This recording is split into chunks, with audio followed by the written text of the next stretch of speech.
Hello guys, welcome back to our channel CSA Concepts with Parinita. Guys, today's video is going to be very important because in today's video, I am going to review a resume live right here. तो guys कुछ time से आप लोगों के resume या CV related बहुत questions आ रहे थे कि किन चीज़ों को ऐड करना चाहिए, किन चीज़ों को ऐड नहीं करना चाहिए, जो चीज़ें ऐड करनी चाहिए उनका सही तरीका क्या है ऐड करने का, एक्सेट्रा, राइट। तो मैंने आप लोगों को बोला था कि आप लोग जिनका रिज्यूमे रेडी है आप लोग भेज सकते हैं और एज पर my availability I will be reviewing first few resumes, right. तो यहाँ पे देखिए गाइज आप लोगों को दिख रहा होगा एक रिज्यूमे जो है तनफीज़ अहमद का। He is the one of the first persons who have sent his resume, इसलिए इनका रिज्यूमे मैंने यहाँ पे सिलेक्ट किया है फर्स्ट रिव्यू के लिए बिकॉज काफ़ी सारी चीज़ें इसमें मुझे दिखी जो मुझे लगता है इसके रिव्यू से शेयर करने से इनको तो हेल्प होगी ही, बट उसके अलावा काफ़ी सारे जो स्टूडेंट्स या प्रोफेशनल्स हैं उनको भी हेल्प होगा अपना CV इम्प्रूव करने में या एनहांस करने में, ठीक है। तो देखिए गाइस इंपॉर्टेंट कुछ जो पॉइंट्स है जो कोई भी इंटरव्यूअर सबसे पहले आपके CV या रिज्यूमे में देखता है वो है उसका लुकआउट। लाइक जैसे ही रिज्यूमे आपका हाथ में लिया किसी ने तो सबसे पहले क्या चीज़ें दिखती है, उसका लेंथ। तो जैसे अगर हम लोग यहाँ पे बात करें तो यहाँ पे आपको स्क्रीन में जितना दिख रहा है ना इतने ही लेंथ का इन्होंने रिज्यूमे बनाया है तनफीज़ अहमद ने। तो यहाँ से मैं ये बोल सकती हूँ कि एक ही पेज का रिज्यूमे है, ऑलमोस्ट काफ़ी चीज़ें सारी चीज़ें एक ही पेज में इन्होंने डालने का ट्राई किया है। That is quite impressive because guys काफ़ी बार क्या होता है इंटरव्यूअर्स जल्दी में होते हैं, किसी के पास टाइम नहीं है आपका 3 पेज 4 पेज 5 पेज का रिज्यूमे पढ़ने को, राइट। पहले बनाते थे इस तरीके से बड़े बड़े रिज्यूमे बट अभी it is not really encouraged. अगर आपका रिज्यूमे 2 पेज से ज़्यादा है तो आई वुड रिकमेंड यू कि जितना हो सके उसको शॉर्टन कर दीजिए। 1 पेज या 2 पेज तक it is okay but your resume should not exceed 2 page because no one really is having time nowadays to go through so many pages of resume, right। तो जो भी आपके क्रिस्प इम्प्रेसिव कंटेंट्स है, impressive points है, उसको 1 या 2 page में ही डालने का ट्राई कीजिए। तो जैसे देखिए इन्होंने यहाँ पे 1 पेज का रिज्यूमे बनाया है, दैट इज़ क्वाइट गुड। अब थोड़ा डिटेल्स देख लेते हैं क्या चीज़ें इन्होंने की है। तो तनफीज़ अहमद सबसे पहले आपने यहाँ पे एक फ़ोटो डाला है।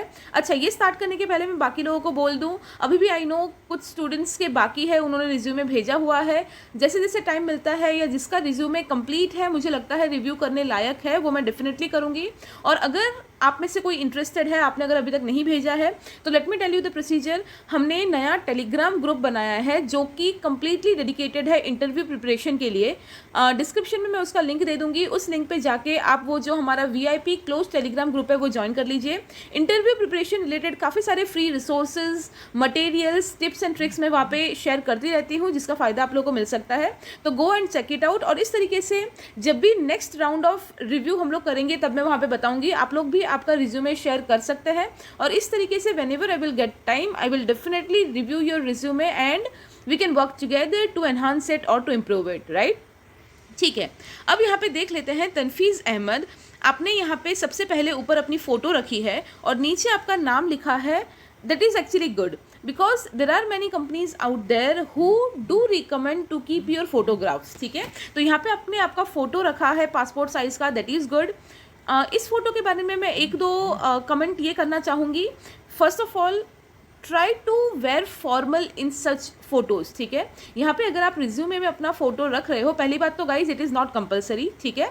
आप रख भी सकते हैं, नहीं भी रख सकते, बट अगर आप रख रहे हैं तो make sure it is an impressive one. Because अगर आप यहाँ पे आपका फोटोग्राफ रख रहे हैं, अगर कोई ऑनलाइन इंटरव्यू है या कहीं पर अप्लाई करने के लिए आपने रिज्यूमे पहले भेजा है तो इन दैट केस इस फोटोग्राफ से भी आपका जजमेंट हो रहा है। Do keep that thing in mind, right. तो आपको क्या करना है, जैसे आपने यहाँ पे तनफीज़ अहमद आपने यहाँ पे शर्ट पहना है, दैट इज़ ओके। मैं बेसिकली ऐसा बोला जाता है टी शर्ट काफ़ी इनफॉर्मल होता है, तो ऐसे फोटोग्राफ्स में टी शर्ट पहनना आपको अवॉइड करना चाहिए। तो आपने यहाँ पे शर्ट पहना है, दैट इज़ गुड, बट इसमें भी आपको ट्राई करना है जितना हो सके आप फॉर्मल शर्ट पहनिए, या फिर अगर आपके पास ब्लेज़र कोट ऐसा कुछ है तो दैट इज़ वेरी गुड। आप ब्लेज़र पहन के अगर यहाँ पे ब्लेज़र टाई के साथ एकदम फॉर्मल फोटोग्राफ अगर यहाँ पे रखते हैं उससे काफ़ी अच्छी इम्प्रेसिव इमेज क्रिएट होती है आपकी, राइट। तो ये जो आपने फोटोग्राफ रखा है दैट इज़ गुड, बट इसको ट्राई कीजिए हो सके तो और थोड़ा फॉर्मल फोटोग्राफ यहाँ पे रखिए।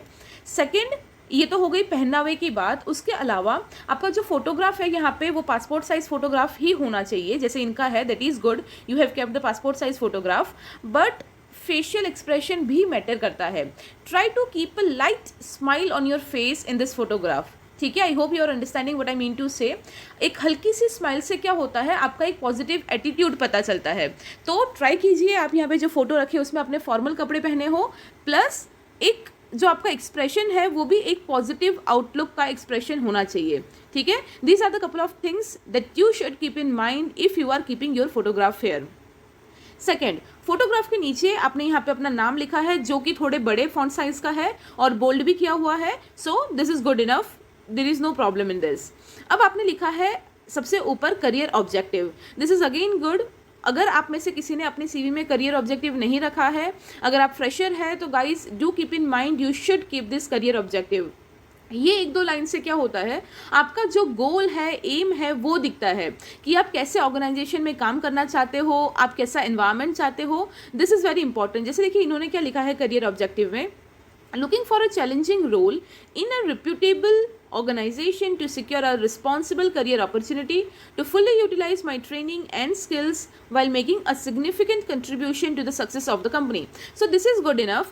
आप आपके लैंग्वेज में इससे बेटर या थोड़ा अलग तरीके से ऑब्वियसली आप लोग फॉर्म कर सकते हो एज पर your requirement, your ambition, but it is important to write your career objective here. ये एक दो लाइन से आपकी पर्सनालिटी का, आपके एम्बिशन का पता चलता है. ठीक है, so this is very important. यहाँ पे तनफीज़ अहमद, आपको मैं ये एक चीज़ बोलना चाहूँगी कि देखिए नीचे जो एजुकेशनल क्वालिफिकेशन आपने लिखा है वो एक लाइन में आ रहा है, इंटर्नशिप ट्रेनिंग एक लाइन में आ रही है, सर्टिफिकेट अवार्ड्स एक लाइन में आ रहा है. तो you have to make sure ये करियर ऑब्जेक्टिव जो है ना ये 2 लाइन में आ रहा है, जबकि ऑब्जेक्टिव के लिए ऊपर इनफ जगह है. तो ये छोटे छोटे पॉइंट्स का भी आपको ध्यान रखना है, फॉर्मेटिंग अच्छे से करनी है. तो ये ऑब्जेक्टिव जो है ये आप उस ऊपर करियर के बाजू में ला सकते हैं. ठीक है, तो ये एक चीज़ आप कर लीजिएगा. ठीक है, करियर ऑब्जेक्टिव की बात हो गई. अब नीचे आता है एजुकेशनल क्वालिफिकेशन में. तो एजुकेशनल क्वालिफिकेशन में जो पहली ही चीज़ मुझे यहाँ पे खटक रही है वो है परसुइंग की स्पेलिंग आपने गलत लिखी है. This should be PURSUING. And believe me, अगर 1-2 पेज का आपका रिज्यूमे है, वहाँ पे अगर एक स्पेलिंग मिस्टेक भी दिख गया, that is a very big turn off for any interviewer. Let me give this warning very clearly to you guys.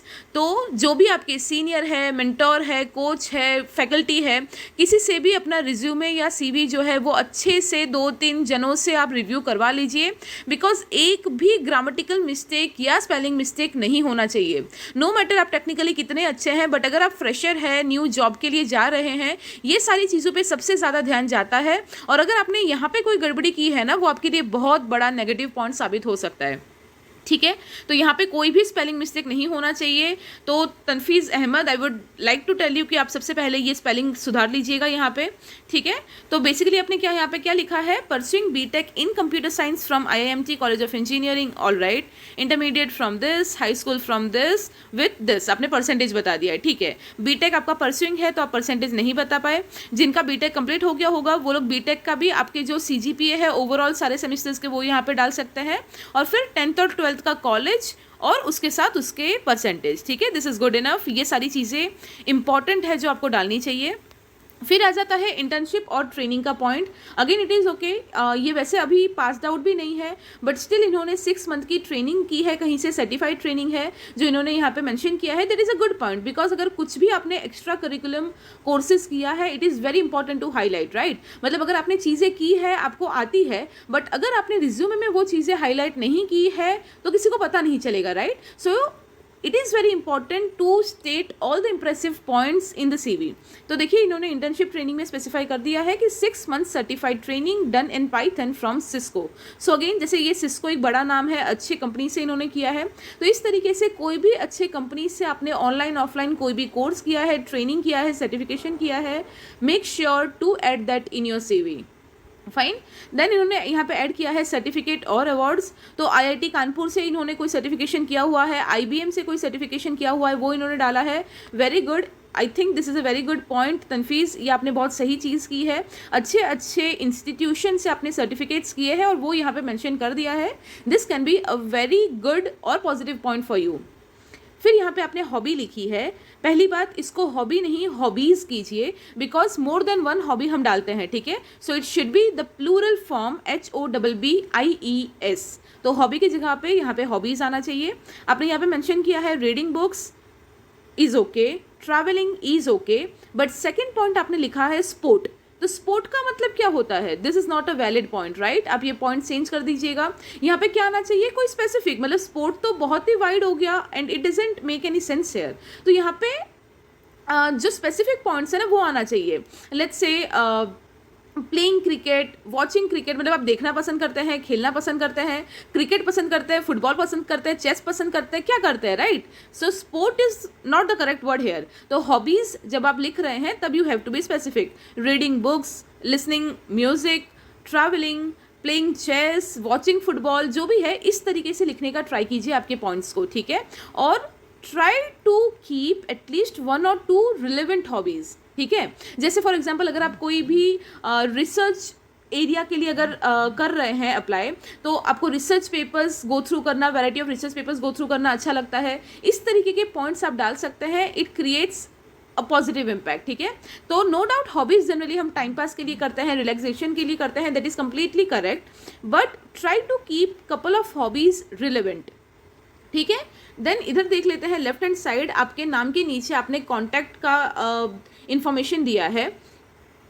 Contact information में आपने यहाँ पे क्या क्या दिया है? आपका एड्रेस दिया है। सी एड्रेस अगर गाइस आप लोग चाहो तो दे सकते हो, but let me tell you address is not at all mandatory in CV, ठीक है। Address is not at all mandatory. तो काफ़ी लोग 3-3, 4-4 लाइन का फुल एड्रेस दे देते हैं, इट इज़ नॉट मैंडेटरी। फिर यहाँ पे आपने ईमेल आईडी दिया है, very true, email ID is compulsory. Email ID आपको डालना ही चाहिए। और गाइज डू चेक कि फ़ोन नंबर और ईमेल आईडी रिज्यूमे में कभी गलत नहीं होना चाहिए, बिकॉज एक गलत फ़ोन नंबर या एक गलत ईमेल आईडी की वजह से आप अच्छी कोई जॉब खो सकते हो। आपको उसका इम्पैक्ट समझना चाहिए, ठीक है। तो आपका जो ईमेल आईडी है और आपका जो फ़ोन नंबर है, मेक श्योर कि वो एग्जैक्टली करेक्ट है। प्लस आपने यहाँ पे लिंक्डइन का भी आपका URL डाल दिया है प्रोफाइल का, दैट इज़ वेरी गुड। तो guys LinkedIn is very very important. LinkedIn में आपका अकाउंट होना ही चाहिए, इम्प्रेसिव अकाउंट होना चाहिए। इनफैक्ट आप में से काफ़ी सारे लोगों का मुझे लिंक्डइन के रिलेटेड भी काफ़ी क्वेश्चंस आते हैं, तो अगर कोई भी क्वेश्चन हो आप मुझे रीच आउट कर सकते हो। लिंक्डइन में आप मुझे रिक्वेस्ट भेज सकते हो। लिंक्डइन में we can discuss the things जो भी आपके लिंक्डइन रिलेटेड क्वेरीज है, ठीक है। कौन से सेक्शन में क्या डालना चाहिए, क्या नहीं डालना चाहिए, आप मेरा प्रोफाइल भी गो थ्रू कर सकते हो एक रेफरेंस के लिए।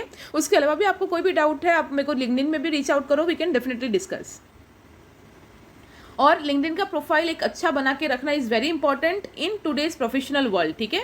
तो यहाँ पे आपने लिंक्डइन डाल दिया, ईमेल आईडी डाल दिया, फ़ोन नंबर डाल दिया, these things are good enough. फिर आपने डाल दी है यहाँ पे skills, which is again a very important section. Skills में आपको वो सारी स्किल्स डालनी चाहिए प्रैक्टिकल थियोरेटिकल सब्जेक्ट्स के जिसमें you are confident. Again guys बहुत सारे स्टूडेंट्स को मैंने देखा है वो क्वांटिटी के पीछे भागते हैं, मतलब हो सकता है उनको 2-3 चीज़ें ही अच्छे से आती है, बट वो 10 चीज़ें डाल देंगे to like create impression. But let me tell you guys, इससे इंप्रेशन क्रिएट नहीं होती। फॉर एग्जाम्पल आपने 10 चीज़ें डाल दी है, मैं आपको 5 चीज़ों से बेसिक क्वेश्चन पूछ रही हूँ तो भी आपको अगर नहीं आ रहा तो वहाँ पे आपकी पूरी इंप्रेशन डाउन हो जाएगी। बट इंस्टेड अगर लेट्स से आपने स्किल्स में 2 ही स्किल्स डाली है, बट वो दोनों स्किल्स में से अगर मैं आपको कुछ भी पूछ रही हूँ और आप कॉन्फिडेंटली आंसर दे पाओगे, in that case I will be much more impressed. You should be knowing this thing, ठीक है। तो what I would be saying is कि स्किल्स में आप 2-4 स्किल्स ही डालिए, चलेगा, बहुत ज़्यादा डालने की ज़रूरत नहीं है, बट वो 2-4 स्किल्स में आपकी मास्टरी होनी चाहिए, आपका पूरा कॉन्फिडेंस होना चाहिए, ठीक है। I hope now you are clear with many points. Tanfeez Ahmad, आपको ऑलरेडी काफ़ी सारे पॉइंट्स मिल ही गए जो आपको आपके CV में इम्प्रूव करना चाहिए। But overall I would say कि अभी आपका BTech परस्यूइंग है, अभी तक आपने BTech भी क्लियर नहीं किया, बट आपने CV बना लिया है, आपका CV कंप्लीट है, आपने कंपेरेटिवली काफ़ी अच्छा बनाया है और आपने इनिशिएटिव लिया है भेजने का, रिव्यू करवाने का। This shows your interest of improving yourself. You will definitely like you are definitely going to do wonders in your future, right. So all the best for that. और guys बाकी जो लोग आप लोग video देख रहे हैं, I hope आपको काफ़ी सारे टेक अवे पॉइंट्स मिले होंगे यहाँ से। तो उन चीज़ों के हिसाब से आपके रिज्यूमे को भी एनहांस करिए। अगर कोई भी स्पेसिफिक क्वेश्चन है या फिर आपको भी आपका रिज्यूमे एक बार रिव्यू करवाना है मेरे से, no worries, whenever I'm available I will be happy to do that. आप लोग हमारा जो टेलीग्राम ग्रुप है मैं लिंक दे दूंगी, वो ज्वाइन कर लीजिए और उसके थ्रू नेक्स्ट टाइम जब भी मेरी अवेलेबिलिटी होगी मैं वहाँ पे वापस बोलूँगी, आप आपका CV भेज देना and we can definitely work on that, review that and try to improve it to crack or to get our dream jobs. Okay, thank you so much.